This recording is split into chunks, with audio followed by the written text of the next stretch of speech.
Just hover where the camera is. Right. All right, 1 o'clock. We're good. Let's go. Go. So, welcome everybody to first class of statutory land use planning. Welcome in particular to our surveyors. We have Ting Hao. Who are you here in Hobart? Oh, you're muted. Oh, you're mute. Yes, I am in Hobart, but I'm not feeling very well today, so I won't be there today. Thank you for not coming to class. Will you sometimes be here? Yes, I think so, yeah. Okay, great. Okay, because Ben is in the north, so he definitely won't be coming. He's working most of the time. And there's somebody else who hasn't yet made it into unit. So if you're here, you're either like Ting Hao enrolled in KGA512, you're doing the Graduate Diploma of Land Surveying.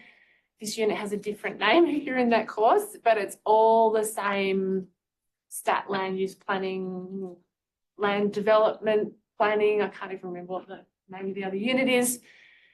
Yeah, so most of you, in fact, everybody here except Ting Hao is in the KGA512 25% version of this course.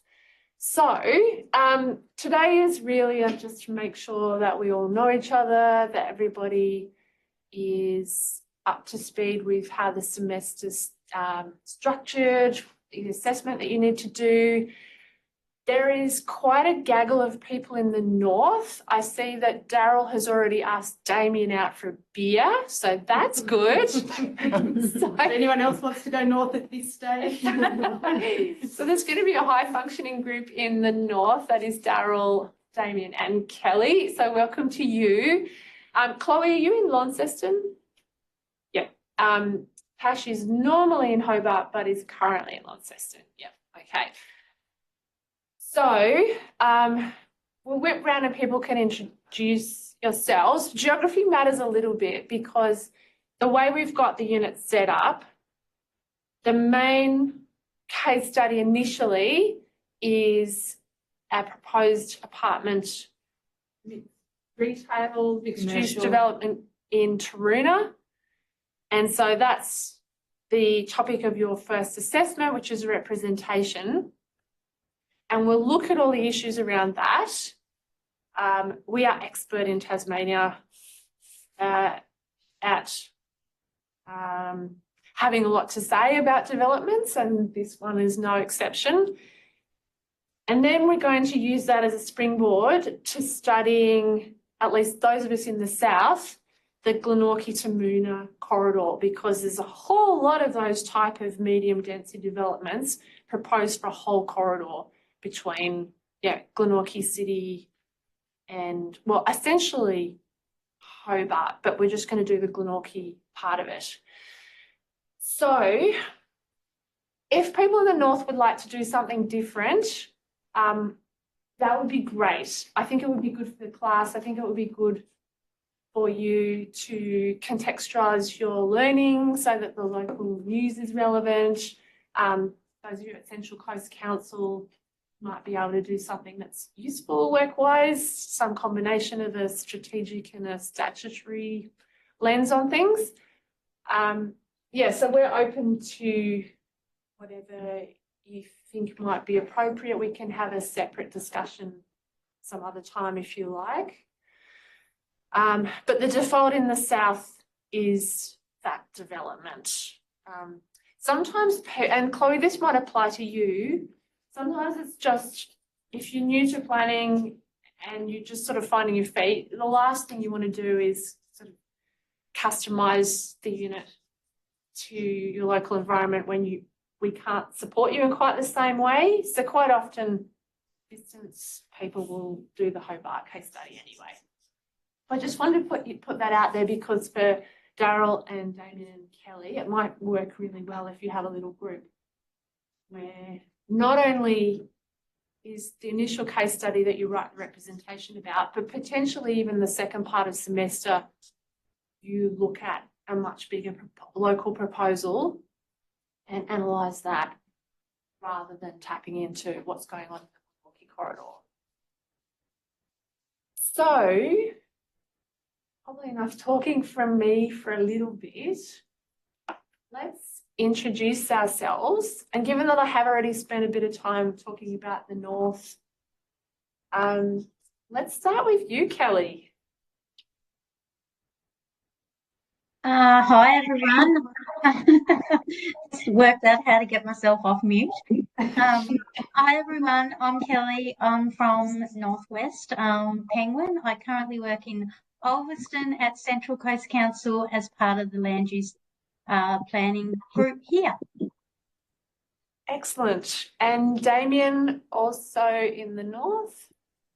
Yeah, actually, speaking of Daryl and Kelly, I live in the Central Coast Council actually. So in the municipality, I live at Turners Beach. So right on the outskirts, beautiful part of the world. Your council workers are doing a great job with the cycleway, I might add. Yeah, Yes, lovely. Coast Pathway. Yep. It's that cycleway is absolutely incredible for the Northwest. So yeah, that's where I'm based. Grew up here, and well, I'm not a beach swimming person, but I'm definitely a beach person. So, yeah. Excellent. Right. I know a couple of you are interested in transport planning.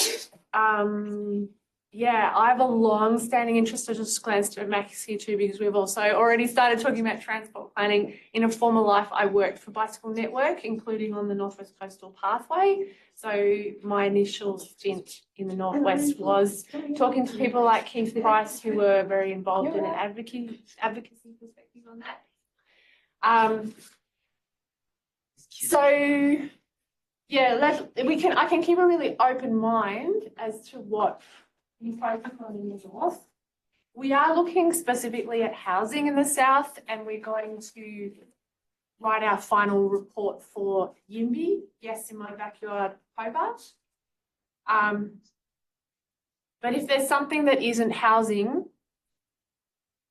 we can talk about it. Because it's also, yeah, it's not just what's useful for you, but I guess too, Damien, where you want to develop your skills and interests. Okay, not to have an opinion at this stage, but yeah, the offer's there. Chloe, would you like to unmute and introduce yourself? Yeah, so I'm Chloe. I just moved to Launceston about a month ago from Hobart. I finished my undergrad just last year. I did a Bachelor of Science in Ecology.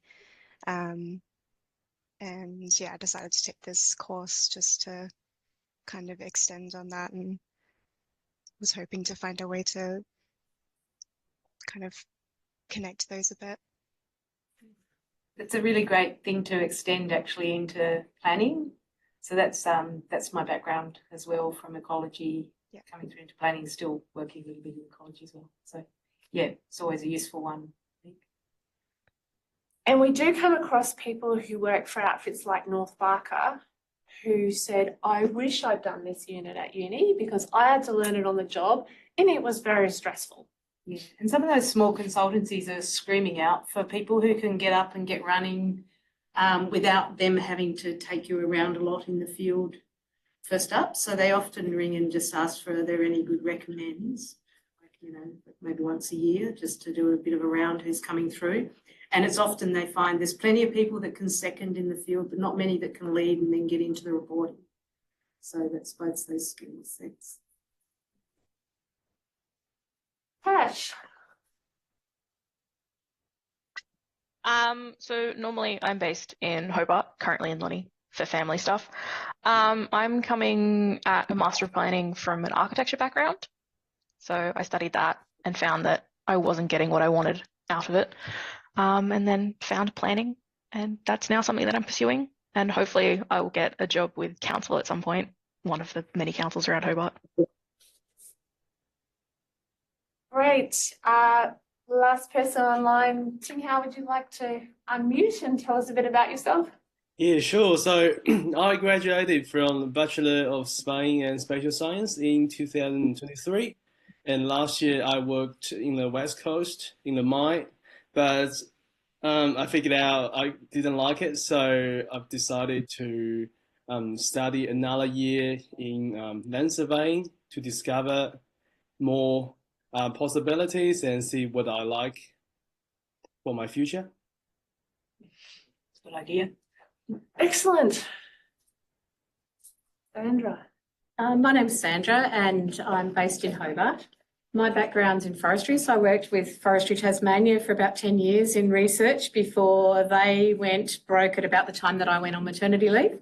And so there wasn't a research job to go back to. So I've spent the last 10 years in the wilderness of raising family, doing support work, picking up bits of admin work here and there, but I'd like to spend the last 10 or 15 years of my working life doing something productive that uses my mental resources. So I'm hoping this is a step back into a field where I can use my intellectual capacity a little bit more. And there's you've a lot got of it there such a strong from- background, Yeah, you know, absolutely. a couple of people have already done environmental impact assessment, which is kind of a stat planning light. And yeah, you certainly have an amazing combination of skills now. I'm just hoping that leads to a job. It's just getting over that whole "you're really old" bias when you go to job interviews. That's the challenge I'm finding. I'm thinking of just signing up as a graduate and just leaving most of my experience out, and it's like sending in 2 job applications, one as a graduate, one as an older, mature person, and just seeing which ones actually get the job interviews. So It is though coming with that swag of experience though. I mean, hopefully that can be written on people. I hope so. Because that means you are that up and running person. I'd like to think so. So Yeah. somebody just send that email my way when it comes in. Yeah. This is true for in the second year of your Master of Planning, there's the placement unit, and sometimes that's what's needed to crack into the workplace. We use it very strategically, and they realise that they can't do without you. Paula? I did the Bachelor of Science Sustainability last year, finished that. And I've been in hospitality for 12 years for small businesses around Hobart.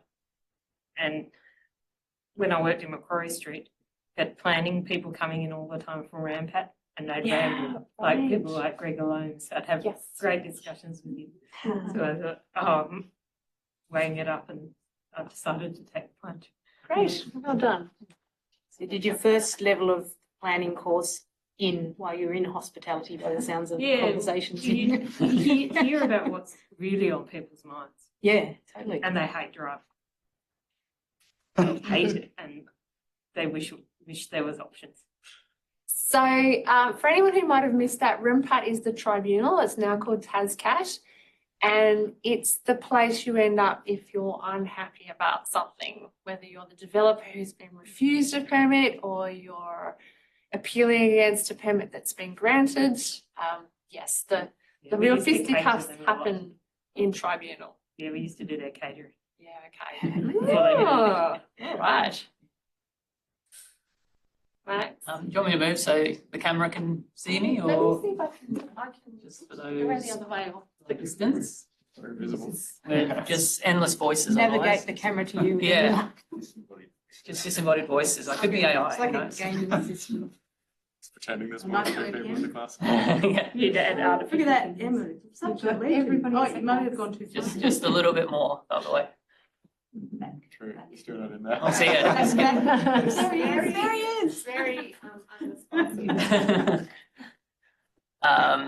Yeah, so I'm Max. I am a paramedic by background. I graduated in 2014 from UTAS, went overseas, worked in the UK, came back here in 2020, and been working with Ambulance TAS since then. I've always had an interest in planning, but I never really thought of it as a career option. Just never really was on the radar until I looked into it a bit more and decided to take the plunge. So yeah, I've got a particular interest in transport planning and how we can stop people dying on our bloody roads. That'd be great. We could get to zero. Yeah, I'm looking forward to studying. Yeah. Mm. Josie. I'm Jesse. I'm from New South Wales, and I come from an architecture background as well. But like I finished in 2021, and then I kind of finished just going, I don't really know if this is for me. And then I worked a bit in architecture and driving a food truck for Coles, and then in a bike shop, and then a bit of travel, and now I'm here. Hey, yeah, I'm Misha. My bachelor was in outdoor education and environmental science, and then finished that a few years ago. Since then, I've been working in education and tourism, so yeah, outdoor education and venture tourism. So as far as planning goes, currently my main kind of interests are like reserve planning and urban greening kind of stuff. But also open to the fact that it's a very broad discipline, so I'm interested to see where it takes me. I'm Ruby, and I finished a Bachelor of Science in 2020, majoring in zoology. So I'm also interested in the more of how the like natural reserves and urban greening kind of areas as well, trying to mesh the two. Just because I'm trying to hope this will open a few more job opportunities for me. Yeah. I am Vinoda. I've got my bachelor's in architecture and I've practiced for 4 years as an urban designer and planner in Dubai. And then I moved to Tasmania. So I've got quite a bit of experience in working on master planning and transport design sustainability. So to bridge the gap and upskill, so I decided to join the graduate diploma in environmental planning. Yeah, it'd be great to have like a take on a different place as well, as we talk about things. Yeah. The planning sort of in the Middle East was similar to what it is in Australia, but it's just the regulations and the the way the development applications are done a bit different. But as you can see, the Middle East is more like they create their own cities in the middle of the sea, master planning and stuff. So there's a lot of technical stuff involved. So especially if you work with a lot of various groups of individuals from different backgrounds, and that's when I decided that I am more interested in research and regulations than designing. So I thought coming to Australia, this would be a better field for me to pursue my career here. So that's me. Yeah. Excellent. So my name is Takeru, and I'm from Japan, and this is the second semester for me to do graduate diploma for environmental planning. And I used to work for the company like job assignment agency, and then I'd like to change my job, and I was interested in like planning. Then I came to like Australia. I was working holidaymaker first year. Then second year I came to Tasmania to study. So yeah, nice to meet you. Yeah. Awesome. Okay, so our main job today is to make sure that everybody knows what we're doing this semester, when the field site visit is, just in case anybody who's in the north can come down, although that might not be relevant if you're not studying geology.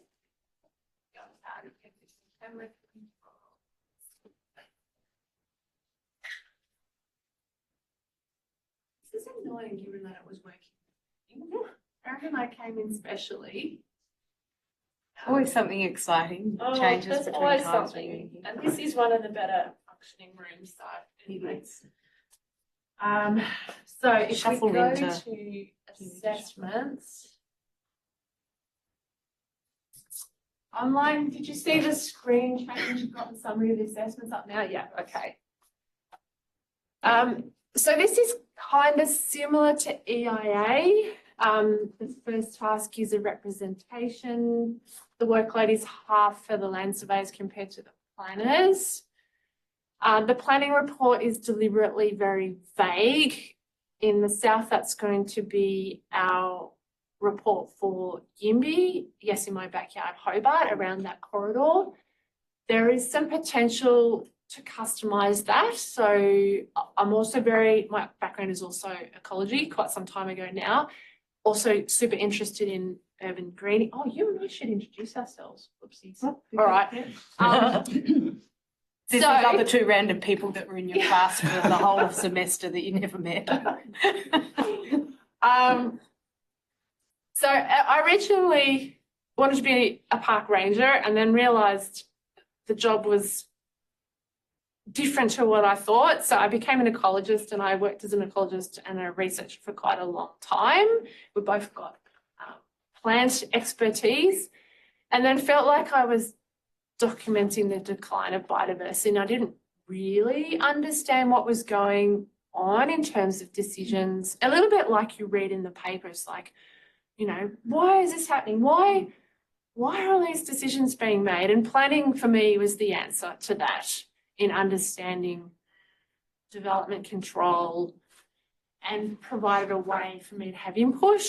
I had a bit of a diversion in working for Bicycle Network for 5 years, so that's where some of my sort of real life experience in planning came from.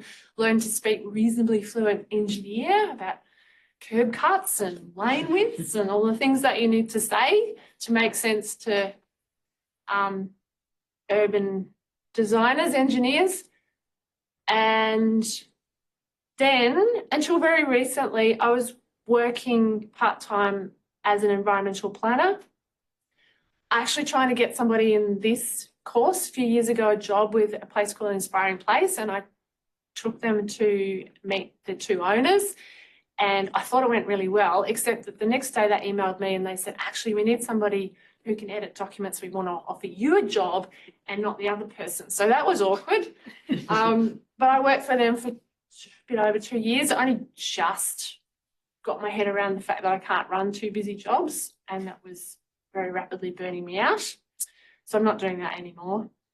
I'm really sad about it, but it's been amazing to get an insight into some of what's going on in the Northwest Coast. I've done quite a lot of work with Circular Head Council quite recently, and have written some urban forest tree strategies. So have delved into that quite recently. I would like us to talk about that when it comes to the Glenorchy to Moona corridor, about, okay, growth is important, but it needs to be good growth, sustainable growth. How do we develop that corridor and then also make the land more porous and shaded, and put some of the urban greening in? So yeah, we both have a really strong interest in that. So very happy for Misha and Ruby potentially to have a focus on that. Colleague? So my background is in ecology as well. So I started out in the Forest Practices Board, which later became the Forest Practices Authority, and worked in some of the forest districts as well, sort of specialising in ecology. And then I've sort of worked in government, state government, NRE, when it used to be Department of Primary Industry, Water and Environment, and its other names it's had in the past. As a consultant with ecological consultants in North Barker, I worked with them when they first started up, and I worked with both Andrew North and Phil Barker in their different earlier guises, which was how I knew them, and sub-consulted to them for a while. Worked for myself, which was highly uneconomical, and I had more time off that year than ever. I've worked within the park system. So I sort of worked around a range of places, and then have come back to uni, later did my doctorate in pollination ecology. And then I think all those things, except perhaps pollination ecology, really touch deeply on planning. And so when Emma and I were sort of talking about me sort of working on the unit with her, that was a really nice segue for me, because a lot of that stuff is touched on, and I felt like I just could continue learning as well in this space.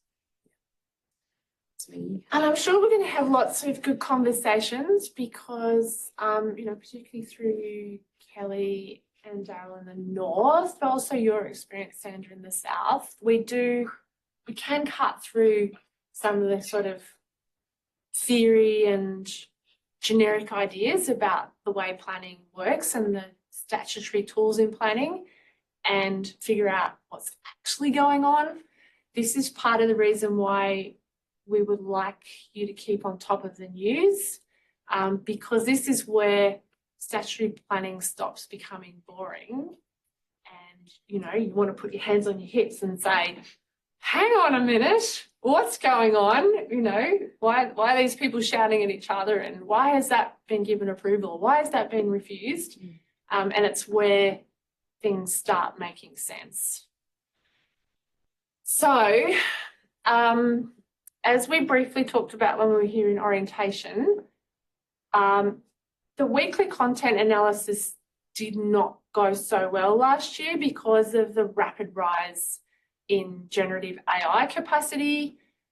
Probably went better in EIA, but we're still in the process of tweaking it.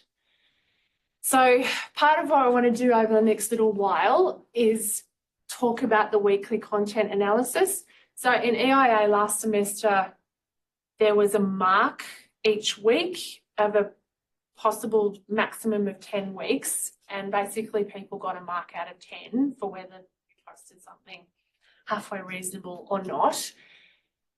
I know that there was a lot of use, a fair amount of use of AI, and quite a few students who are otherwise just passing got full marks for that part of the unit.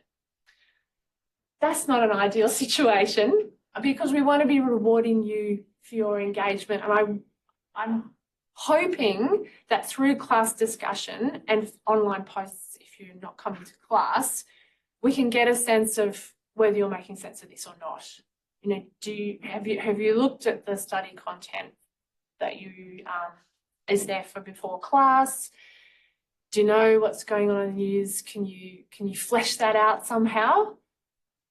And so those weekly content posts can be quite informal.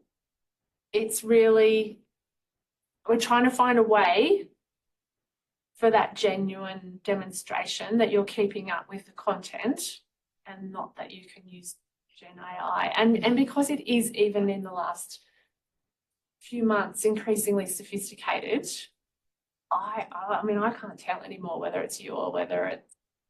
Yeah, it is really hard. And it's also really disappointing when you are marking things to be uncertain. And you can't sort of, it's really hard to show anything. We often kind of, you know, look at things together and we're like, no, I don't know. And you have to give the benefit of the doubt. So we kind of have come around to the more, we're going to put the onus back on you to kind of show that you're not AI by showing your learnings properly that are specific to you. And so starting sentences with I is really good for us, like, because we know that this is pertaining to you and to something you've directly experienced either in class, in the news, relating those things. But using that voice, that you have that first person sort of narrative, would be really useful for us to take it out of the realm of AI as such a possibility. And also just an honour system and a trust system of, you know, we're going to go in with trust and belief that it is you. So it's really nice when that's rewarded by having that at the other end as a marker. But, yeah. So this is where I need some input from you as to how this is actually going to work in practice. Because I know that some people can't attend each week, so that's fine. I will go back to the discussions and have a look to see what you've posted and make a decision based on that. So we're not scoring you week to week anymore. We are going to rely on our academic judgment. So thank you to people who've already posted in that introduction. We'll give you feedback in week, well, as soon as seems useful, I guess, the first couple of weeks, and then maybe again in week 7, and then a final mark at the end. What we would like is to be able to reward you now for your contributions between now and 3 o'clock. So then we needed some way of signalling to you that what you've done is enough. So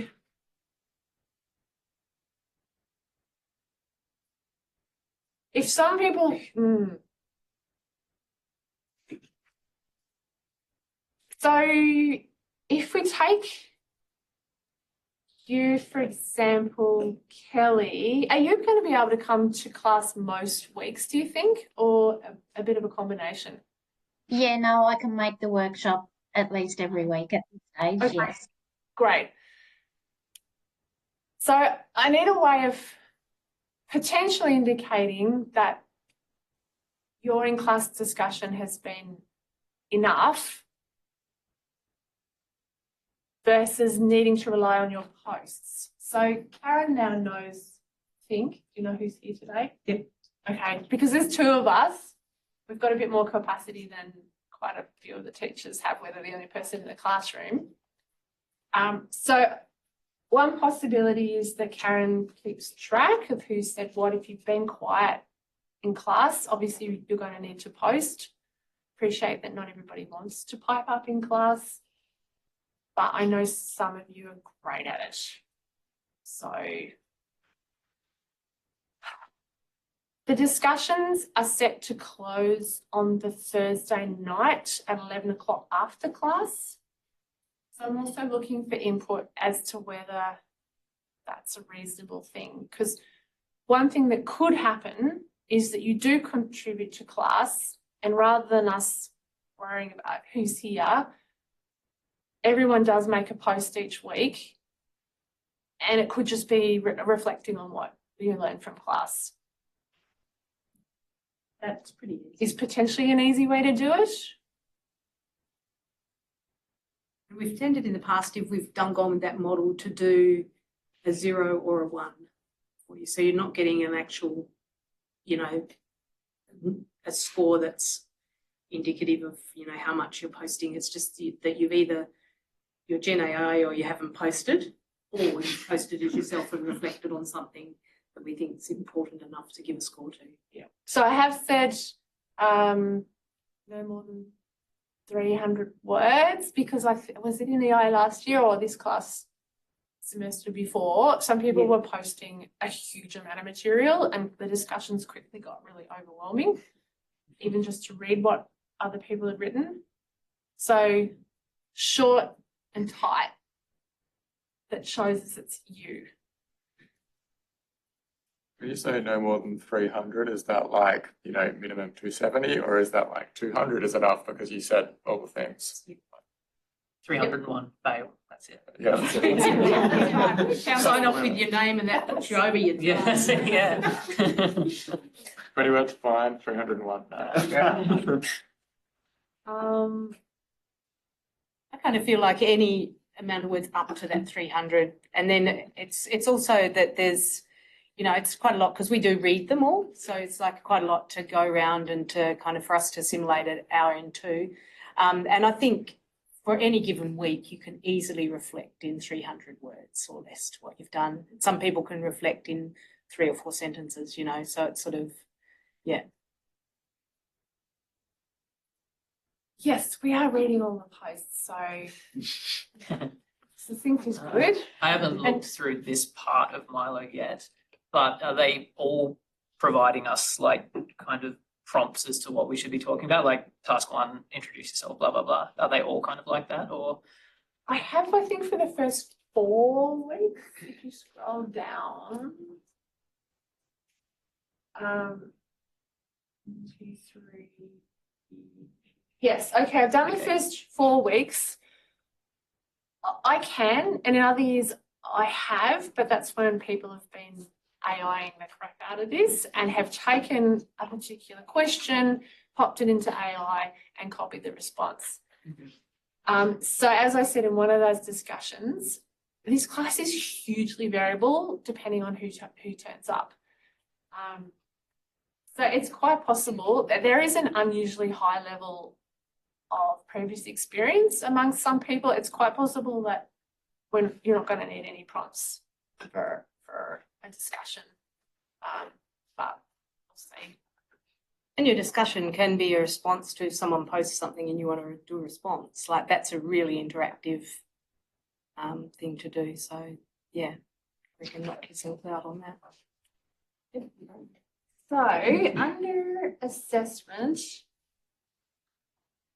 should get your mouse. Oh yeah, see that would have made things easy, wouldn't it? Yeah. These are giving you more details of each of the assessments. So I said, starting from next week, looking at your content overall, this is worth 40% of your final mark. Because the surveyors aren't here, they have a different rubric to what you do. And And I think the posts are the only bit that's kind of a nebulous sort of thing to discuss with you regarding the marks. Like the marks for the other things are really clear, like what you're going to be assessed on is actual sort of putting in a document or project or representation.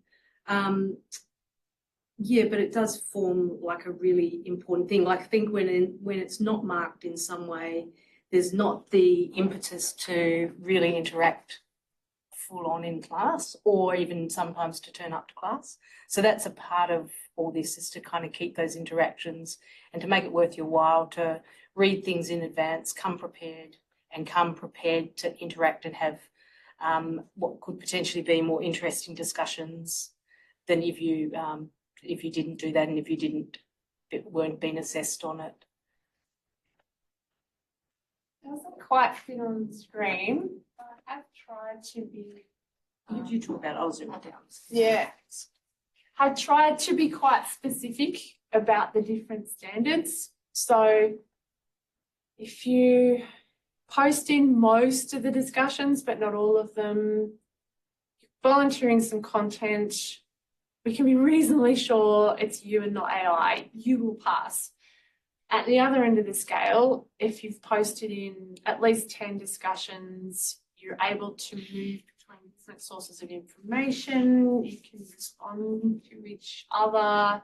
If you're in class, you volunteered. Information.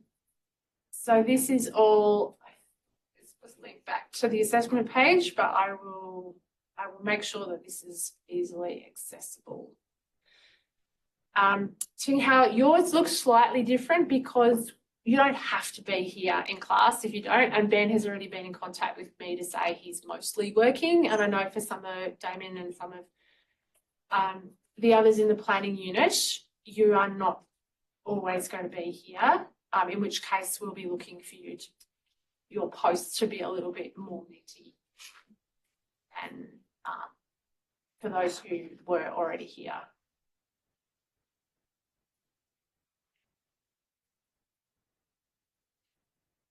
Does it seem straightforward enough? Yeah. Yep. Doable to post before 11 o'clock Thursday? Can't see why not. Yeah? Yeah, that Okay. should be fine. Yeah. That's quite a hard cutoff. You'll still be able to see the discussion, but it won't let you post. But it's good to get it out of the way too. Like you may as well, while it's fresh in your mind, not have it linger and then try and kind of recreate something. Yeah. You're welcome to post more than once. So you could post before class, say, okay, here's roughly what I'm thinking. If anything comes up class, you can post again. You can reply to each other up to that deadline of the Thursday, 11 o'clock after class. It does mean, if you're wanting to ace this, it does mean that from next week, we need you to be posting. Yeah, so at the time I last looked in the discussion, there was fewer than half people had introduced themselves, but yeah, just want to make sure that we don't get into week 3 or 4 and somebody says to me, hang on, I haven't posted anything yet. Not 10 weeks left anymore. I know, there's not a lot I can do about it if you're not posting. Can I just check 11 a.m. or 11 p.m.? 11 p.m. 11 p.m. Yes. So in other years, I have pushed that out to 11 o'clock Sunday because some people find that their week is so frantic and they're studying asynchronously that doing things during the week is just not possible. If you are in that situation, I guess the initial Just starting come to point you, is to do it beforehand to get a week ahead.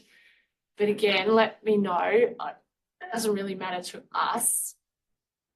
It's 11 o'clock Thursday to try to incentivize you coming to class prepared. It will make for a better discussion. And you can always post, like by the time you've looked at Emma's lectures and that sort of thing, you've got enough to kind of post something on. So you can easily do it beforehand and then not have to do anything afterwards if that does suit you better. Yeah, works fine.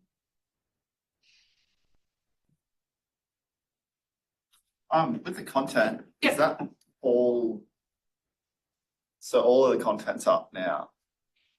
Nothing's hidden. I don't think anything is hidden. Yes, Yeah. all of the pre-recorded content is there. Mostly it's me warbling on. Sometimes there's a YouTube video there. Yeah. All the readings are there if there is a reading.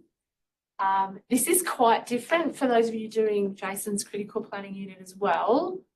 He has a lot more reliance on the academic literature. We're more reliant on understanding what's going on in the news, because that's how stat planning comes to life. So there's not a lot of formal reading compared to in critical planning.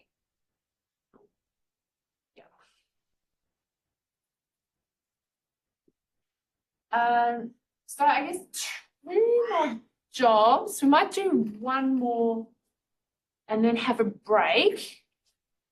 So I wanted to use the whiteboard to map out the whole semester. I do like drawing, so we'll see if we can't draw some apartment blocks and a few other things. I'm going to go where I can view you draw. And bicycles. Bicycles are incredibly hard to draw. I still don't know. And then have a break. And then if you want to stay on the line, we will be focusing on our use of the list, Land Information System Tasmania. Super, super important skill to have. We really need you to be able to pretty much work the list with your eyes shut. Some of you can already do that. So we're very happy for you to leave the call or leave the room if you already know your way around the list. Yeah. No, I'm super disappointed. You're not going to be using the document. There's a document viewer there, and we couldn't get the whiteboard working earlier, and so Emma was having a look at this, and it does everything in mirror image, and there was no way us or the IT fella could change it round, so it wasn't going to be a mirror image. And I was like, oh, this will be sensational with you doing like on a back writing and. So I'm kind of disappointed. Before I fiddle around on the whiteboard, what other questions have you got? Could be anything. With the discussion posts, with the Yes. ones that have got prompts, do we have to talk about every prompt, or is they're just prompts? Or They're to, just like, prompts. get us You can thinking? ignore the prompts if you like. If we in class had a very juicy discussion about AFL and stadiums and York Park and Macquarie Point, feel free to ignore the prompts and get stuck into that. Before we started recording, we had a brief discussion about the Collins Street bike lanes. This is the latest Hobart BIFO that's going on, a very bitter conversation. People constantly having their say in the Mercury opinion pages. If your discussion was to mostly focus on what we'd said in class about the Collins Street BIFO, then that's fine. The one good thing about Gen AI and its use in this class is it does a terrible job of anything really specific. So I have tried to make the prompts, some of them probably are a bit more general. You probably could search for something like what are the main actors in the Tasmanian planning system and generate something that was okay. But when it comes to anything specific, tell me who the actors are in the case of 152 Channel Highway Taroona. It'll have no idea. It'll give you some answers, maybe, but it won't be. Yeah. Stick out. There's some sensational stuff that's come out. Can we just like be clear? No Gen AI. That's the idea. Oh. Okay, let's tackle For the this posts, now. yeah. I just want it used as a tool and not a replacement for you sharing what's going on in your brain. So it is amazing, and I'm sure some of you use it in a way that I could learn It's from. scary. It reduces your cognitive abilities. Like Microsoft found that it makes you dumber. Well, I do Why, use that scared the hell out of me often. I use it every day. I go to In fact, this isn't ChatGPT even Emma here at the moment. instead of Google. So this morning there was an article in the Mercury about the building industry and about phoenixing businesses, and I had to look it up. And when I looked it up, that was really obvious what phoenixing was. But I used ChatGPT to do it, and it's just amazing the way it spits out information. And in the time it puts together and assimilates things. Yeah. Google, like if you Google anything now, it literally does it at the top of the search page. Like if you put a swear word in it, it will get rid of the AI because Americans don't like swearing. Oh. So if you put a swear word, That's good. That's good to it'll know. get rid of the That's AI really good to and know. it'll give you the better thing. So I am keen to hear from you if you've got a favourite tool that you will be using during the semester. Then, yeah. I think part of it's just, you know, if it is involved in something that you're writing, to just be clear and say that it is, like not just hand it in and kind of go, this is my work, and just acknowledge like if you've used it. But with the discussion posts, I mean, you might want to use it for the research, but for the actual writing of the post, that should be you assimilating that information in the context and in light of what you've kind of either understood from the lectures prior to class or the in-class discussions, etc. I think anyway. I did AI part of a conversation I had with my son yesterday. That's probably a low point. Conversation. Well, he's doing an environmental policy unit at ANU, and he's a hard maths nerd, and he's like, Mum, I have no idea what's going on here. I honestly don't understand the language. So I AI'd policy instruments and I copied it in to our chat, and then I customized it and I added a whole lot of bits. So imagine having a mum like you. I'm a total pest. So that was the kind of, like, it gave me all of this great way of thinking about it. Like there's legal, statutory policy instruments, there's economic, and then there's sort of behaviour change, education campaigns. And it gave me this beautiful structure to then say to him, I think this is a useful way to think about it, and then put in my own interpretation and examples under it. It was better than anything that I could have typed out otherwise. And who's doing Jason's unit? Yeah, because he'll show you some sensational stuff. Yeah, regarding AI, I think. Which I won't say now. Easy for tomorrow. I guess with AI, it's kind of the same as with any website. Like we can't just copy and paste off a website, so why can we copy and paste off AI? If we think about it that way, it's just like don't plagiarize, right? Yeah, name up your sources. Don't need super formal referencing on posts, but need to know where things have come from. I guess helpful to say if you have used AI as a sort of basis for structuring things. Yeah, we certainly won't be looking for perfect APA format, which I think we did do in EIAD. Yes, we were quite persnickety about that.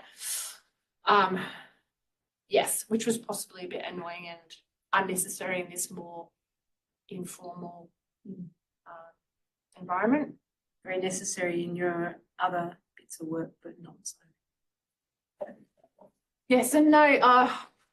Yeah, if you've used the EDO, Environmental Defenders Office Handbook, you can just brackets EDO Handbook, links to scholarly articles, links to conversation, links to pages in the Mercury. You all have full access to some of the News Limited products. Certainly the Mercury, I'm not sure in the North, will that give you access to the Advocate and the Examiner? Are they all the same owner? No, okay. It's just Mercury in Australia. Right, okay. Through our UTAS login? Yeah. Oh, I didn't know that. Yeah, Cool. yeah. I was about to ask, do I need to get a subscription? No, to the no. Mercury? So we can have a look. I think it's in next week's workshop, but I'm happy to cover that today. Because, I do have a copy of today's paper, I think. I didn't bring it with me. Do you like reading the whole fashion version? I didn't bring it to class. Yeah, I know we got Microsoft like 365 and stuff like that. But I didn't know about Yes, so you do need a News Limited account. I think it's next week's workshop where I've said how to go about doing that.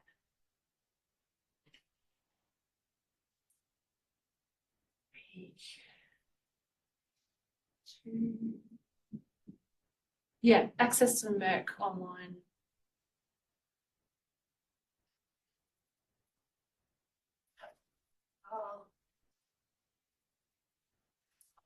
All right, I'll just briefly, before we have a break and then get into the list. Oh, any more questions?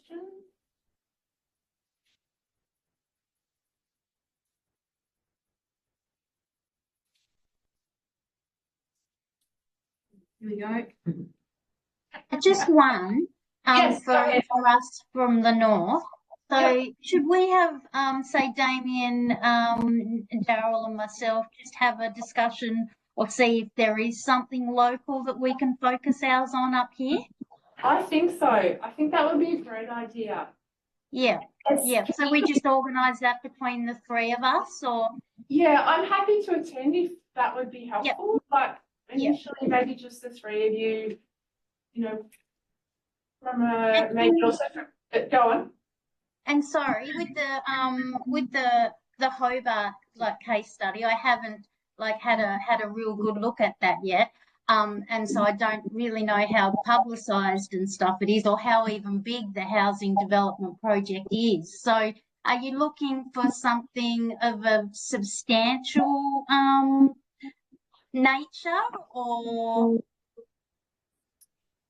So the Taroona one is Like how many dwellings and stuff would that one be? so it's not part of the old Taroona shopping centre. If you look it up, it's two houses that exist next to the shopping centre that are for demolition and to be replaced with a level of commercial development and 18 units. Oh, okay. So it's kind of, but it's kind of those two premises and the old Taroona shopping centre are the only area that are a local business zoning already. Yeah, right. Yeah, so it's kind of just something that's a little bit more than just the development of a single house into something. Oh, yeah, sure. So something that includes maybe both a commercial basis and residential. That'd probably be nice, because it also kind of, because the Taroona one does sort of segue us into the things that we'll be looking at later on that Emma spoke about out at Glenorchy. Yeah, okay, cool. Yeah, okay. Yeah. And does it have to be something that is like happening now, or can it be, so it'd have to be one that's currently being advertised and something you can get the documents for? Yes, okay, yeah. We're relatively easily have a look at that and have a look at see what councils, because I did have a bit of a look on the other council websites on the weekend of what current DAs and stuff have been advertised. Because it might just be super interesting for you to have something on the ground if you're got a cohort of you up that way, and you can discuss it and all go and have a look or whatever. But feel free, obviously, to default back to here if it's, you know, if we can't find anything, or you decide it's something else, you know, you could do that. There's Well, we'll have food that for thought, Kelly. The thing I came across was that affordable housing project in the Devonport CBD. It's been in the Advocate a fair bit recently, and there's been some criticisms around its location, traffic, parking, use of that area. I think it's close to the church. It's up in Fenton Street, or north, near where the old library is. So anyway, that was something that so thank you for raising that. I'd love to do it with all three of us. It'd be great.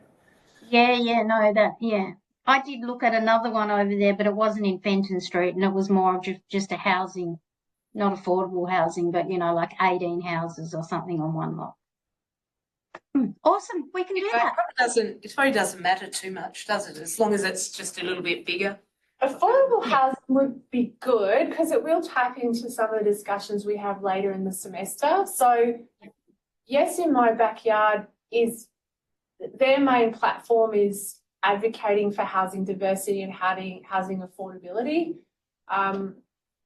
So yeah, we will be writing about the Glenorchy to Moona corridor for them, saying here are the statutory tools that we would think you would need. Here are the challenges around this kind of medium density development, particularly if it, council, the developer would like an affordability angle on that. And this is where reading the paper is useful, because in Hobart last week before, the area next to the hockey centre and Newtown Station Nursery along the bike track was in the paper. City of Hobart would very much like for there to be some affordable housing in that. It's council land. This should be possible, but already it's gotten very, yeah, it has gotten complicated. The hockey centre saying we have a lease, it's for recreational purposes, you can't foist this on us. So, yeah, and that's in the corridor that we'll be looking at in the second half of semester. And so I went to the YIMBY meeting, not last week, yet week before, and Ryan Posselt from council came and talked about that case and how difficult it is to get these more creative developments up that have an affordability component to them. So even when you're looking at putting them on council land. Yeah, Really. yeah. So he was saying, can you get the class to write a report about public-private partnerships and the ways in which these could possibly work, because that seems to be in local government where we're really struggling. We want this, it aligns with all of our objectives and high-level policies, but making it happen on the ground, so difficult, especially when you've got a friend or neighbours who are going to fight it all the way. What kind of leg are they standing on, the neighbours? In the case of the hockey centre, I think a pretty good leg. Yeah, a long-standing good leg. Yeah. Ryan has offered to come to class. So possibly once we move away from Channel Highway into looking at the corridor, get him to come along and say, and he seems remarkably open in terms of saying some things that sound a bit gossipy but are incredibly useful and interesting to hear. How would that be? That morning, he'd spoken to us, he'd been to speak to David Bartlett, who's the ex-premier, who has the lease on the old K&D site that's now Swisher basketball facility. And relayed the details of his conversation with David Bartlett about anyway, could be really good to have him come to class, because he seems very open about what he knows and is genuinely looking for our expert input. He's a paramedic who has trained in the rough and tumble of being an elected member in planning and has not studied it formally and is really interested in any insights that we might have. What do you mean elected member in planning? So he won a position on the City of Hobart Council. Oh. So he's a councillor. Yeah. But he sits on the planning committee. Can't remember who's chair of that. There's maybe 6 people on the planning committee, one of the more important committees within local government, because you could say what happens at Central Coast, but because Hobart's a pretty big council, not everything comes up to a full council meeting. Things are delegated. Sometimes they're delegated to the senior statutory planner to sign off on things. Sometimes they go to the planning committee, they sign off on things. If there's a lot of public interest, it's worth a lot, it's sort of significant, it comes up to full council. Ryan sits on, obviously, everybody sits on the full council meeting, but he also sits on the planning committee, is very involved. Oh, I think maybe he chairs that committee. Anyway, we'll figure that out as we get into it. Who else is up online? Oh, well, welcome, Alex. Nice to have you here. Can you unmute? Can you hear us okay? Yes. Can you unmute and introduce yourself? He's actually playing Minecraft right now. So. That's right. I'll let Alex, welcome Alex if you can hear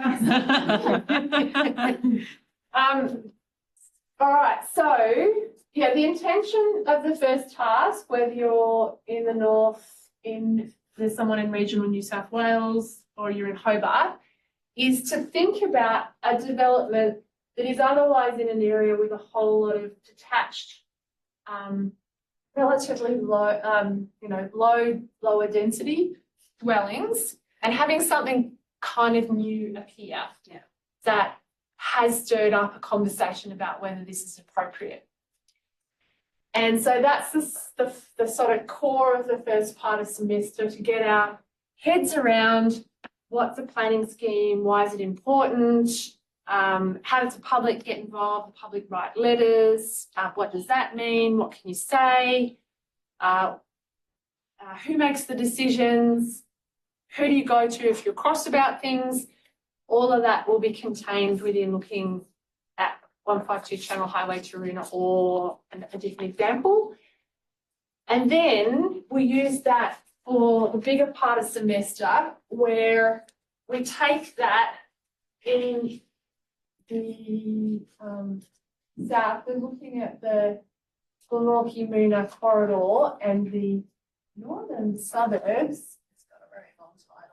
Needs to be abbreviated, doesn't it? Yes, It northern really doesn't. suburbs Transit corridor. I think it's transit called. corridor. So sometimes we just say STC. yeah, that's not good. And then the actual project is called growth. Is it a strategy? Northern Suburbs Transit Corridor Growth Strategy. Horrible. Yeah. Yes. Control. Can you say that? That's harder to say. And so this is where Yimby gets involved, and at some point I will have Lachlan Rule is the spokesperson for Yimby in Hobart. Lachlan's amazing in terms of knowing what's going on. His background is architecture, but sort of got very involved in the planning discussion and is particularly keen to advocate for affordable housing. So the idea is to get involved in converting some of what is, a fairly uniform housing stock of detached single dwellings, sort of 2, 3, 4 bedroom houses, into a more diverse area where you use I don't know if this is quite the right way to be doing this, but you've got Glenorchy, not the showgrounds here, Moona, Newtown. What the state government want is to grow this area and put a whole lot of, similar to 152 Channel Highway, put a whole lot of medium density along here.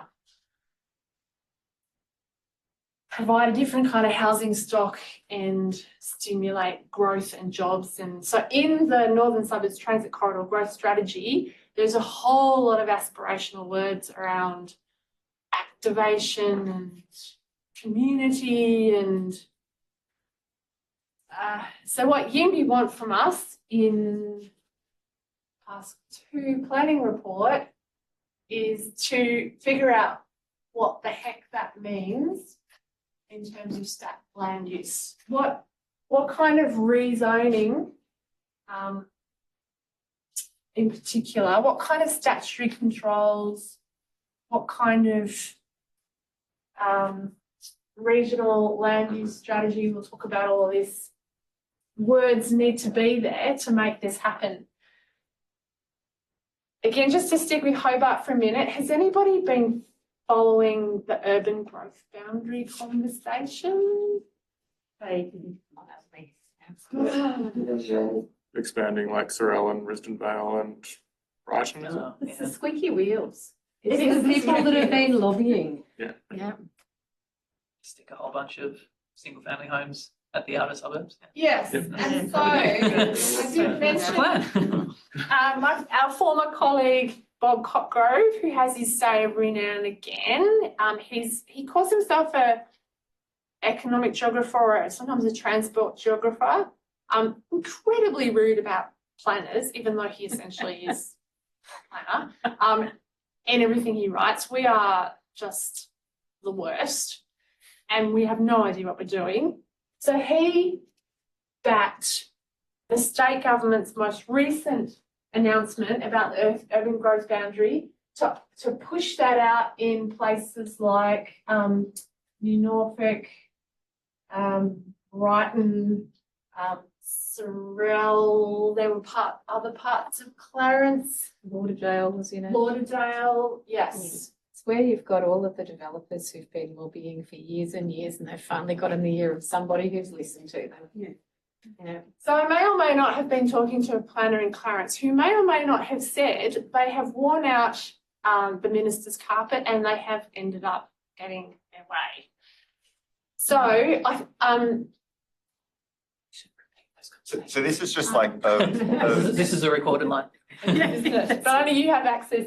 When you hear it back, it'll be beep. Some of those developments, I think one of the ones in Lauderdale, it is a bit of a weird situation where like urban growth boundary comes like this and there's some like very similar blocks and council's very supportive of that. It does make sense.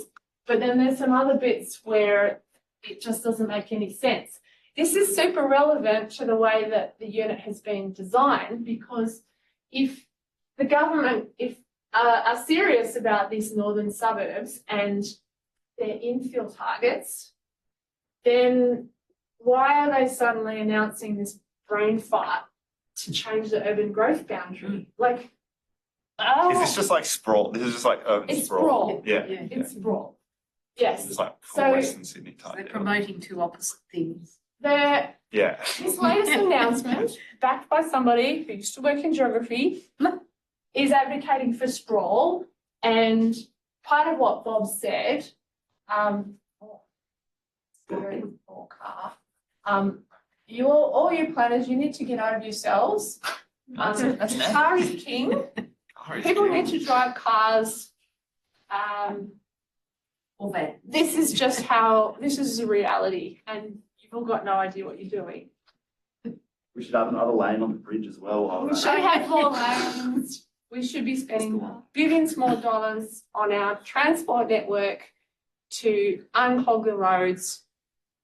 So this is interesting in the context of what we're going to look at, and what Glenorchy's strategic and statutory planners are going to help us with, is this big proposal that the state government have been working on for ages to prioritise the Glenorchy to, actually it's more like Newtown and Moona corridor for development.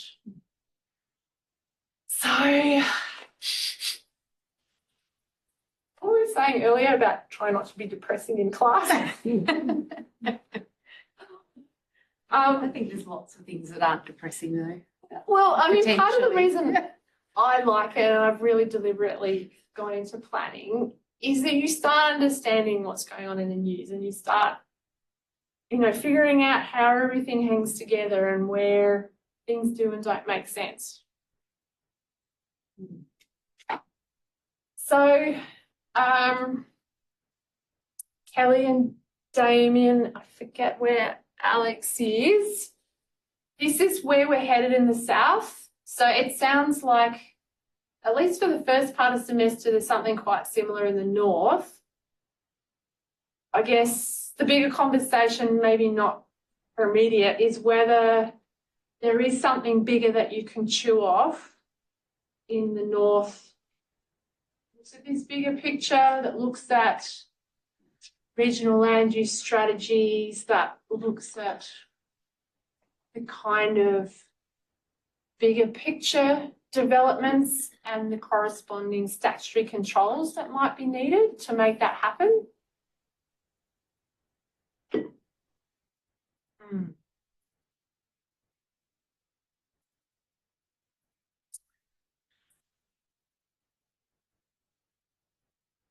Oh, let's have a break. It's already 10 past.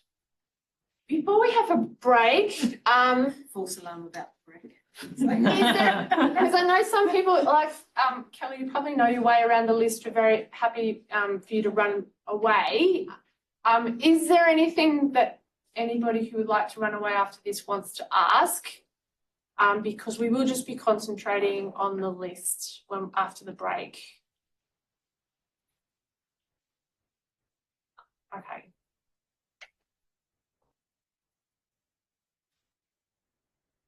$10 too long. Okay. Okay, 20 past. See you back here at 20 past. If there's anybody online who wants to keep chatting, we're here.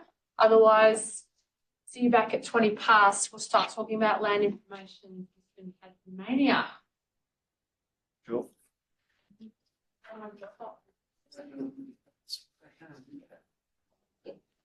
It's good to remember that now. Most complex part of it. It's good to remember that now, not halfway through. That's been done. I've gone back to my office and re-recorded things, so then things were quite late. It's certainly an incentive to remember to record. All right.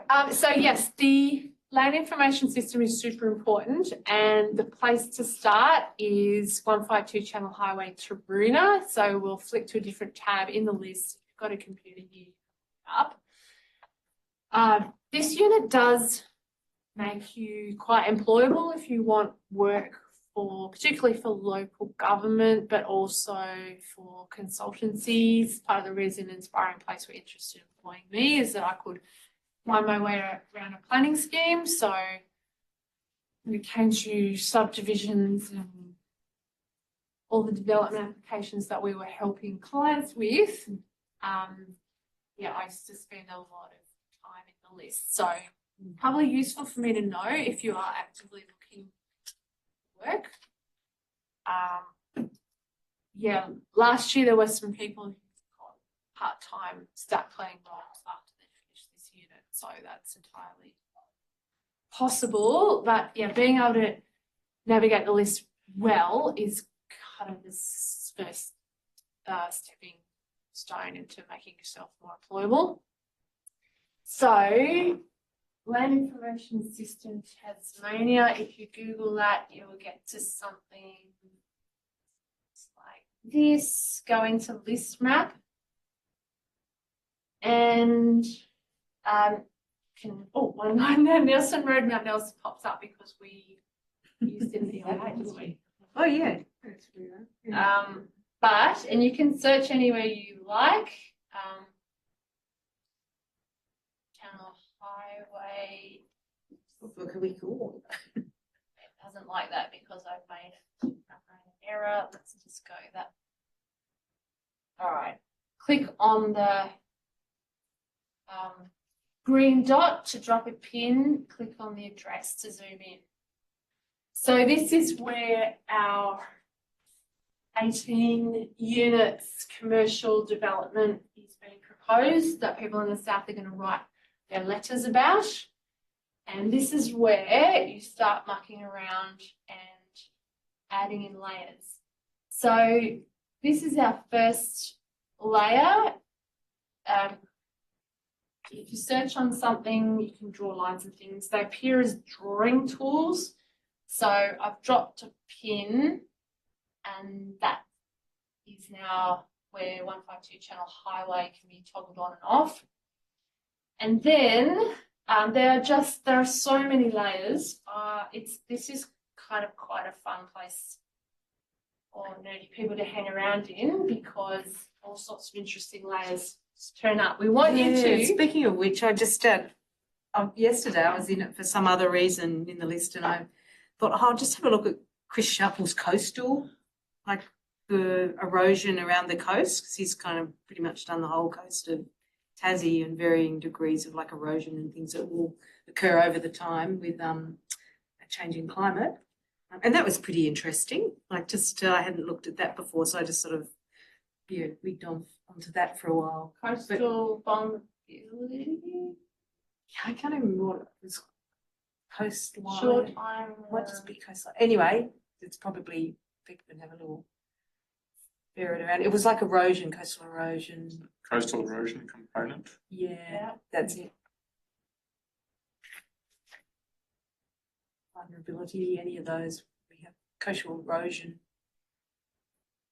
Yeah, that's it. This line, when you zoom, it's not kind of very effective like we zoom out, but it's got like, you know, it's got different colours and things, and you can jump into it and have a little look, and it's got little comments, and there's bits where it comes kind of quite inshore. Yeah, it's quite interesting. But Chris teaches a little bit into one of the pracs that they do on one of the first year units. So Dress to kill or fashion fly? This is why the university doesn't like us really using YouTube. Oh, this is a whole different subject. I was going to say, you think that's the relevant list? Doesn't help. Okay, Nettleton was so into the list. There we go. There we go. So I'm going to You push think a whole, uni has the ads heavy versions of everything? I'll kind of quickly navigate around things. So if you're feeling confused, stick around and we can help you press buttons.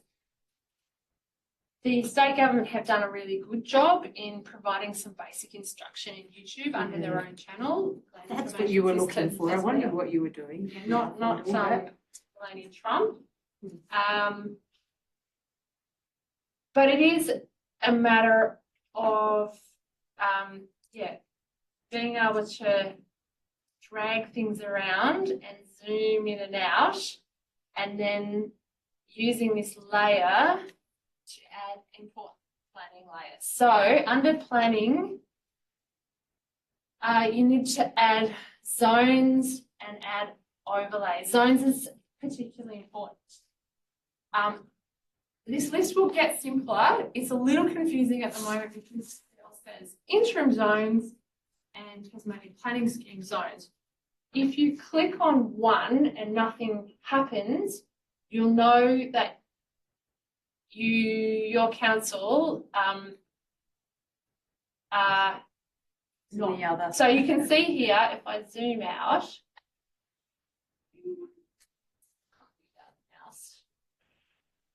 you can see that Hobart has not yet moved, nor has Kingborough, because when I've got the interim zoning up, their council areas pop up. So for 152 Channel Highway, zoom back in. The interim scheme is still what I want. So if I turn that off for a moment, I'll leave the layer up and turn it off. And if I go planning zones, nothing happens in this area. I want to turn that. Oh yeah, That's you're on the. Yeah. So, and then again, mouse to not be quite so clumsy. So this is a resource that other states are very envious of. It is incredible, and it's being very actively worked on from a natural values perspective. If you've got records that have been verified by 2 other people, they get added into the list. It's a phenomenal source of information. Is there a key somewhere? Like a legend? Yes.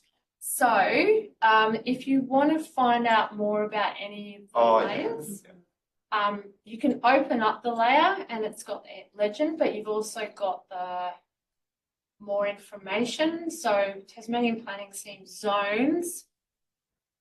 This is often really worth looking at until you get the gist of what's going on with your layer. Yes, it tells you a little bit about it.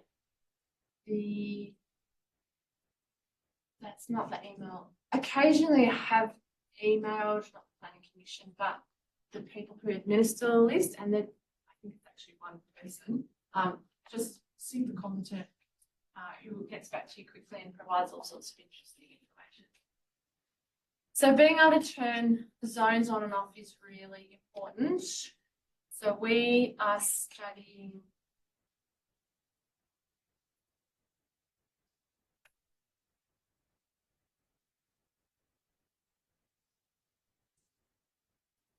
okay, so I've got let's turn, these are the old zones. So you can see that Hobart hasn't moved, but the Glenorchy corridor has.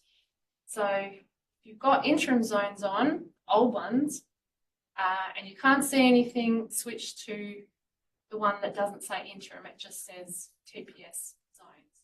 So Glenorchy's already moved, Clarence has already moved. You toggle between them, get the right one. For the purposes of getting going in this unit, we're interested in 152 Channel Highway. It hasn't moved yet because nothing's appearing, so we switched to the interim zones. And another really good thing to do is to change the transparency so that you can see where you are and what's underneath. And then you can click in the various parts. I might just turn the coastal zones off. You can leave the layers there or you can get rid of the layers. So it'll now give me information about the zones when I click. So, that's already interesting. So under the planning scheme, the development site for the representation, that is task 1, is in a local business zone. Over the road is low density residential. And again, as you spend a bit more time in the list, you'll get a better feel for what it can show you. When you hover over a zone, it highlights the whole zone. And it's quite interesting as well because there's another local business back along the road. It's the old sort of Drina town, the hobby kind of place. And that went to sort of units and things a little while back, but not a level of commercial, that just went to private sort of units.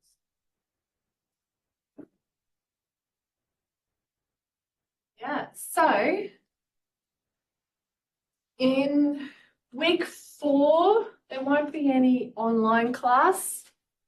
You are going to meet Karen out at 152 Channel Highway, Taroona, so that you can have a good poke around. It is often pretty essential that you go to the site because even once you've read all the documentation, it can just be really hard to get a sense of heights and viewpoints until you're on the site. And then when you're there, you're like, oh, yeah, okay. Because you can't tell, there's quite a slope on that land that goes down, and that's the old Taroona shopping centre that's just got a mixture of little businesses and a little bit of, not much happening in it. That big building to the south. But that's not part of the development. Pretty vacant. But whether, it's interesting when you look through kind of the application for development, now that these things might be sitting right nearby, but they're not always considered. So it's kind of, sometimes outside the scope to be considered in that development, but it's really important to the greater area, like, what happens with those 2 houses. They're the only ones in the development, that little area there. So that's what's to become 18 units and a layer of commercial. But you still have the whole old shopping centre sitting as a kind of like the elephant in the room waiting for, we don't know what will happen with that in the future. And so that all has implications for the surrounding suburb and the nature of that suburb and the nature of the kind of the dwellings all around it. Yeah. I was looking at the, proposal on the council's website about this one, and it was talking about heights and how I think it was it 8.5 metres that's the allowed height in Taroona. Yeah, and they want to go like 13.5, but because of the sloping, that's how they're trying to get around that. There's been a range of different, depending on what documents you read, there's different heights, but it went into discretionary, so that was kind of the. So the planning scheme had a cutoff of either 8.5 or 9. I can't remember offhand which it was, and this was going to go up around over 12. And so that went kind of into a discretionary nature within the planning scheme. So it was outside the scheme, but within what the council called discretionary, so they could make a call over that. Okay. And so then if you kind of read through their minutes or look back, you can see where they've talked about the heights of it. But that becomes kind of important because you've got like the whole shopping centre that we don't know what's happening with at all. But once something goes through that kind of height in front of it, you know, there's kind of the precedent set for that kind of area that then can ask for kind of the same height or actually more on the lower land behind it. So yeah, so that kind of stuff's pretty interesting. So it's worth looking at some of the detail of that. One of the things I've found interesting looking at that as well was just the traffic report. It just considers those premises, like it only has to consider quite locally what's going to happen in nearby intersections. It doesn't really consider that, you know, Channel Highway backs up if the Southern Outlet goes down. They sort of say the lines of sight are good from there, but it is on some bends. Like it is quite interesting when you go and stand there. Also, one of the other things that interested me was any other. So currently there's not within this zone, there's not really within this kind of area and a bit further on, there's nothing that's 3-story that fronts the highway. It might go to 3-story where the land drops away, but not on this highway frontage. And the setback was going to be nothing. So that went, I think the council talked about that at their meeting as well. But if you look at the premises nearby, there's kind of an average setback of about 8 metres if they're a 2-story dwelling. And so that itself is quite interesting. And that includes a block of flats that's over the road that's set back by about 10 metres, I think. So that's interesting as well. So it's all looking at, like, you know, what's the character of the place. You know, it's obviously in a local business area, so that's probably quite a good use of local business area. It's have some commercial development, maybe a mixture of residential, but, you know, keeping within the nature of the place. So that's sort of something to consider when you're there as well. Sort of, yeah. And they've clearly rezoned this at some point. At some point it would have been a residential zone. A long time given ago, I think. It's 2 houses.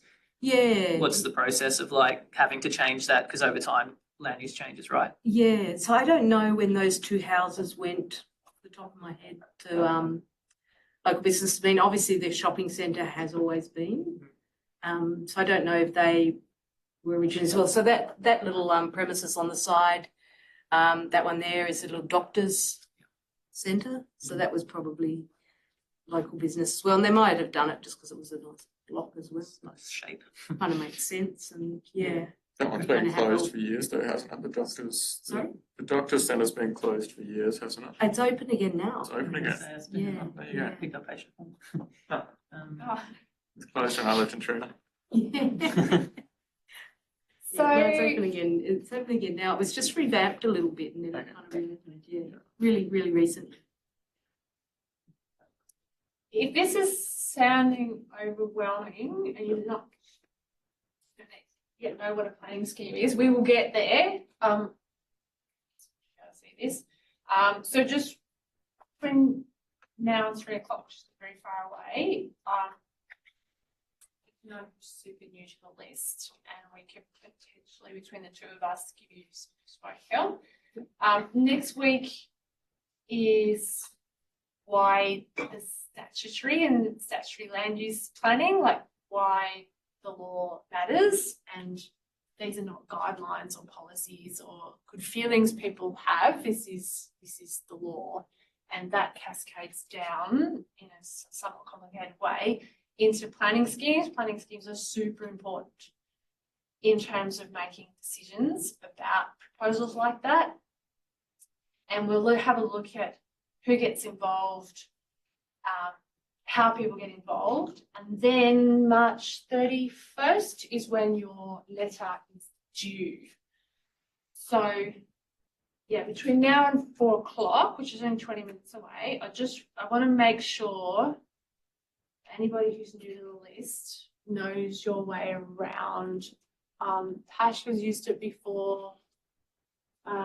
Kelly obviously has. Damien probably too. Collie, have you used the list before? Yeah, okay. Ting Hao? Yeah, okay.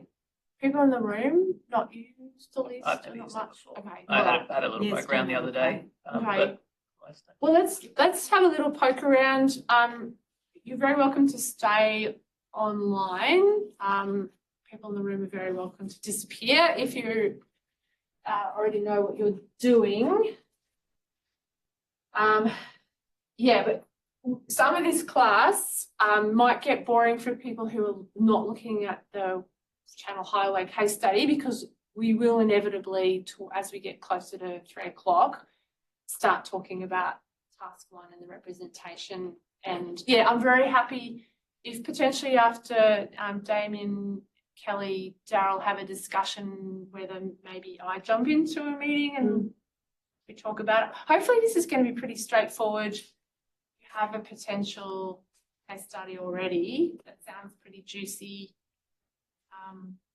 Yeah, and then just sing out when you need some support, and we'll either discuss it in these formal classes, or I can jump into a session with you some other time.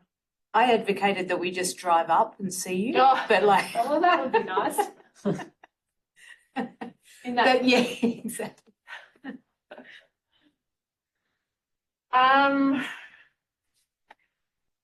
So the other really important layer that you will need to add in is codes. So what are we? We're into interim.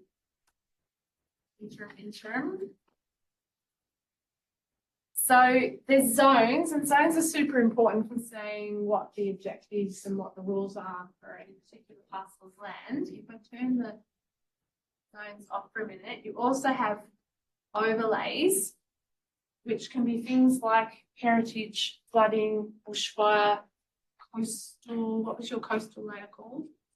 Coastal erosion. Yes, all sorts of things. Unfortunately, this is where Aboriginal heritage gets very badly let down. There's no obvious link between Aboriginal heritage and development control. There is no information on Aboriginal heritage, very good reasons in the list, but it does make for a very disjointed conversation and a very heavy focus on European heritage and not Aboriginal heritage. It is a problem. The legislation is being overhauled at the moment, but we're still basically waiting for something to happen. What's the overlay down the side? Do you want to click on that? Down the street that's down the side of this one? No, that one. Down the whole street, the whole something there as well. Heritage. It interests me that's whole street. Bushfire. There's lots of bushfire, as you would expect in Karuna. So what's the purple one? The purple one was heritage. It was it? Yeah, that's interesting. It's quite a few heritage precincts. It's interesting because there's a mixture, I think, of housing. So generally, a planner will have the zones and the overlays on. So any particular parcel of land. So if I just sneak in, let's do that one. Any appropriate layers that are relevant to where you click on the map, it'll show you what's there. So it shows you that this is low density residential, and it shows you that it's also heritage precinct. So there are controls because Taruna Crescent has a particular vibe about it that council are keen to maintain. So that's sort of a wideish road that leads down to where you can access the beaches from as well. So it's,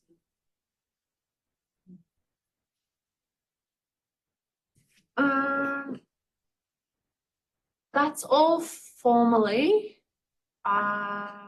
Maybe a good time to say now I have commitment in Vancouver in weeks 4 and 5. So he's looking at you, kid. for those weeks. So we have designed the unit for minimum disruption while I'm away, seeing the in-laws. So that's why in week 4, we'll have 3 weeks of setup. In week 4, no Zoom meeting, go out to Taru to have a good look around. 1 more week here in class. Karen knows this development much better than I do. 1 more week in class, and then the letter is due. So I guess for Kelly, Damien and Daryl, it'd be good for us to have a conversation before the 17th of March when I leave. I'd like to say I'm not going to be in contact, but you don't need. And I'm going to get into trouble with Karen, but I will keep an eye on my emails, just in case. Everybody email that big. Yeah, that's right. Yeah. Yeah, so I'm here until March 17th, and after that it's all Karen. So I reckon make your decision around what you want to do by that date, and then we can go from there easily. Know what's sort of in play. Any more questions before we have 15 minutes? Did you say you're coming back? You told me you. I have you? I don't actually You have break us Canadian in class, citizenship. you I never will be come back. back. Yeah, I'll be back on the 31st of March. Anything else online? All good. Okay. See you in the discussions. See you here next week. I'll hang around. If anybody wants to have a fiddle in the list, we can have a look at that together. I did find a couple of years ago that people got well into semester and couldn't find their way around the list at all. In fact, somebody got all the way through semester and didn't know how to turn zones on, and that should not be happening. I feel very bad about that. And if you, and sometimes it's hard because you kind of go, oh yeah. But if you find that you still don't feel happy after class today, just come to us and just, things be done at any time. So if you want to search on your own address and just have a poke around, Go to a couple of places. we're here till 3. Yes, absolutely. What is the deal with there being multiple, Thanks, guys. thing that say zonings or zones, like the Tasmanian Planning Team zones and the Tasmanian Interim Planning Scheme zoning? It's the mess that is the Is it just Tasmanian because it's a bit planning of a mess? system. Like it's just old stuff, new stuff. Yes, that's a really good Yeah. question. Keep going. Yeah, so this is part of, Chloe, maybe you and I talk later about whether you want to do Hobart, whether you want to do something local, whether you want to jump in with the Devonport people. I don't mind.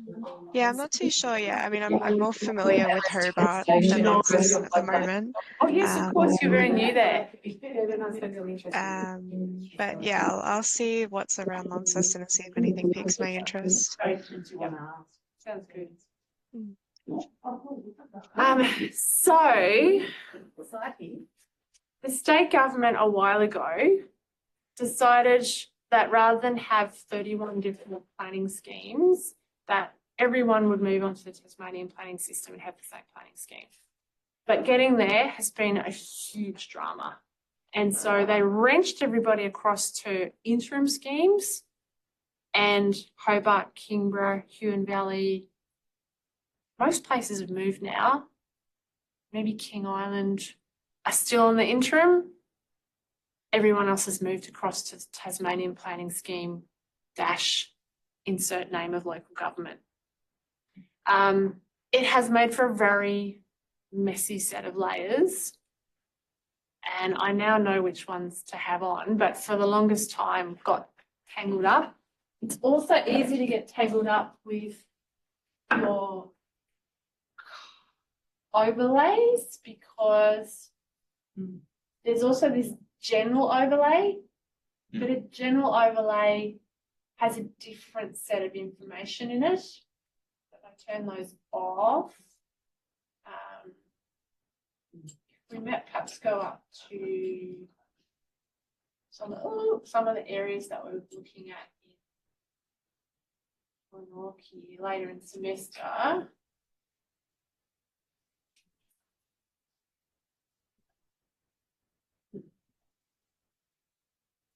So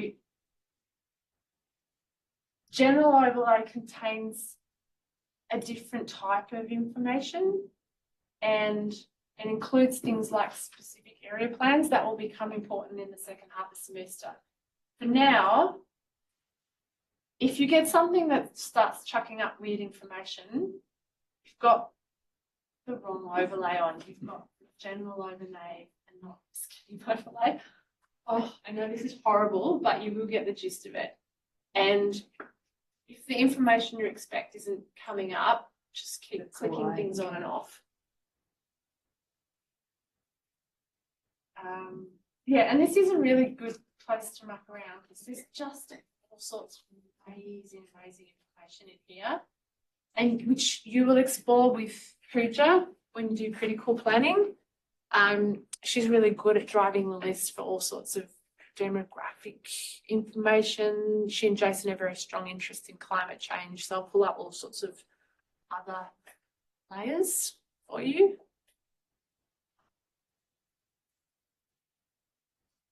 At this stage, do we need to be thinking about any other sections of the list other than list map? Really? List map is all I use 99.9% of the time.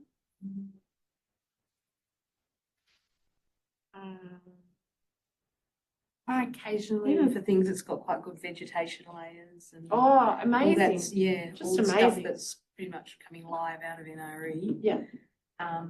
And so the other thing that I, as a ecologist, we use like the Natural Values Atlas and those sorts of things that are managed in government.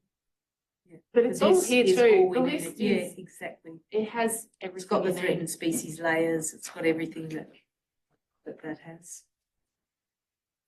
Yeah. So when you do environmental impact assessment, yeah, we'll explore some of those natural assets in the list. Not all states have an equivalent. No. Nothing near it.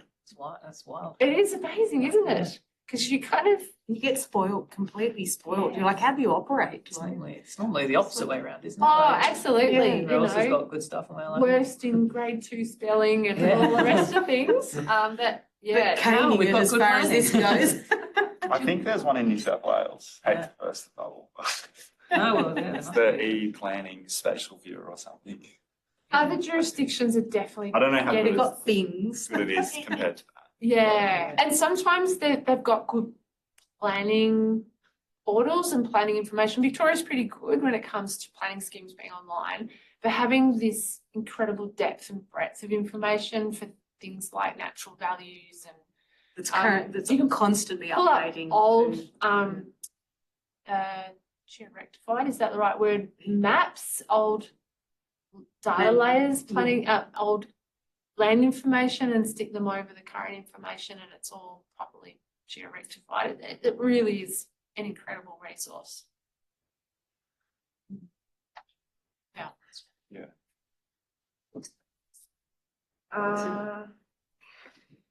Yeah, so we don't yet need you to know much about 152 Channel Highway, but all the links are there in various parts of the workshop if you want to skip ahead. I did Google it because I was like, what the hell is this assignment then? But all I found was the real estate listings for it. And I was like, what the hell are we doing an assignment on like just this kind of small But that in house? itself can be really pretty amazing because I mean, Chloe might end up looking at this, perhaps can't come to site, but those real estate pages can be amazing for giving you a sense of what it looks like. So all of these online resources, including the real estate pages, can be great. In this week. But also it's on that note, it's an interesting place to start because it's sort of a go at infilling where the capacity is there in Taroona. So in something that's already zoned as local business. And then that kind of segues to the bigger things, Glenorchy and Moona and in the northern suburbs. So it's sort of, We haven't done heaps of that mixed use sort of stuff, have Yeah. we? There's a bit in Margate or Snug. Can't remember. As you drive along the main road, there's some yeah. shops and some stuff above, which is pretty Yeah. cool. But yeah, we haven't got much of it, have we? And it's interesting for, you know, for areas that have had like you know, Trina obviously had a heyday with the shopping centre when it was quite well serviced by supermarket, hairdressers, butchers, corner store, this officey thing. Like it used to be quite a happening place. And then I think, you know, my understanding is the costs have been on that premises went up and the southern outlet was put in, like, so a whole bunch of things played in at a similar time and that fell by the wayside. It's got a couple of little premises in it currently, a dog clinic and had like a spa float kind of thing. Like It's got a places plant, like that everywhere. plant store or something at the moment. It's got And a, my vet was there, and then she moved to New Zealand. yeah, the cat clinic moved. It Yeah, had she a said dog it's- and a cat she clinic. said the landlord was crazy. Oh, yeah. That's why it's If you do want to have a look at the documents, and we'll have Misha The dog finding clinic them. stayed. It's My partner under lived on the Taurina week Coast. Oh, interesting, 3. I yeah. decided not to provide the documents because part of what is important in this early part of semester is digging around and finding development applications and all of the planning information. So in week 3, we're going to make sure that everybody knows how to get to the Kingborough Council meetings and how to. So November 4th, 2024 is where all the documentation for this development is. This can be a little annoying to find if you're not sure of the dates. Oh no, it is hard. But this is again where a subscription to the Mercury helps because the more controversial developments are reported on in Mercury. So if you type in the Mercury 152 Channel Highway, something will pop up. And then you've got a date. And for there's when it was like, coming. and yeah, so, you know, whatever you might want to say about News Limited, the Mercury is just incredible in terms of being a planning resource for this unit in particular. So somewhere in here is, ooh, Bicycle Advisory Committee minutes. Yeah, it's some of them are hyperlinked. Okay, this one is. So if you click on the right part of the agenda, it flips through to all the documentation.